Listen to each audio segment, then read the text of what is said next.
Yashar, chapter 35. And all the kings of the Amorim came and took their stand in the field to consult with their counselors what was to be done with the sons of Yaakov, for they were still afraid of them, saying, Behold, 2 of them slew the whole of the city of Shechem. And Yahweh heard the prayers of Yitzchak and Yaakov, and he filled the hearts of all these kings' advisers with great fear and terror, that they unanimously exclaimed, Are you silly this day? Or is there no understanding in you, that you will fight with the Ivrim, and why will you take a delight in your own destruction this day? Behold, 2 of them came to the city of Shechem without fear or terror, and they killed all the inhabitants of the city, that no man stood up against them, and how will you be able to fight with them all? Surely you know that their Elohim is exceedingly fond of them, and has done mighty things for them, such as have not been done from days of old, and amongst all the Elohim of nations, there is none can do like unto his mighty deeds. Surely he delivered their father Avraham, the Ivri, from the hand of Nimrod, and from the hand of all his people, who had many times sought to slay him. He delivered him also from the fire, in which King Nimrod had cast him, and his Elohim delivered him from it. And who else can do the like? Surely it was Avraham who slew the 5 kings of Elam, when they had touched his brother's son, who in those days dwelt in Sedom, and took his servant that was faithful in his house and a few of his men, and they pursued the kings of Elam in one night and killed them, and restored to his brother's son all his property which they had taken from him.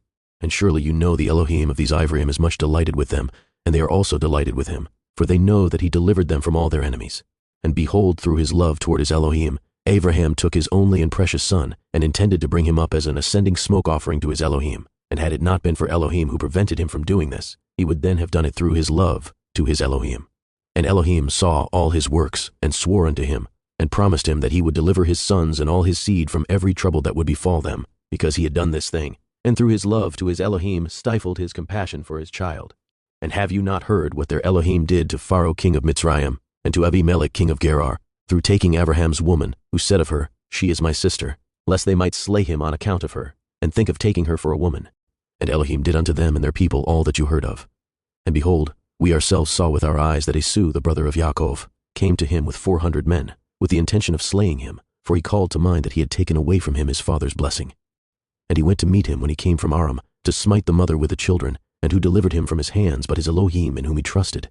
He delivered him from the hand of his brother, and also from the hands of his enemies, and surely he again will protect them.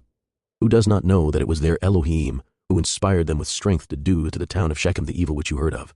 Could it then be with their own strength that 2 men could destroy such a large city as Shechem, had it not been for their Elohim, in whom they trusted? He said and did unto them all this, to slay the inhabitants of the city in their city. And can you then prevail over them who have come forth together from your city, to fight with the whole of them, even if 1,000 times as many more should come to your assistance? Surely you know and understand that you do not come to fight with them, but you come to war with their Elohim, who made choice of them, and you have therefore all come this day to be destroyed. Now therefore refrain from this evil which you are endeavoring to bring upon yourselves, and it will be better for you not to go to battle with them, although they are but few in numbers, because their Elohim is with them.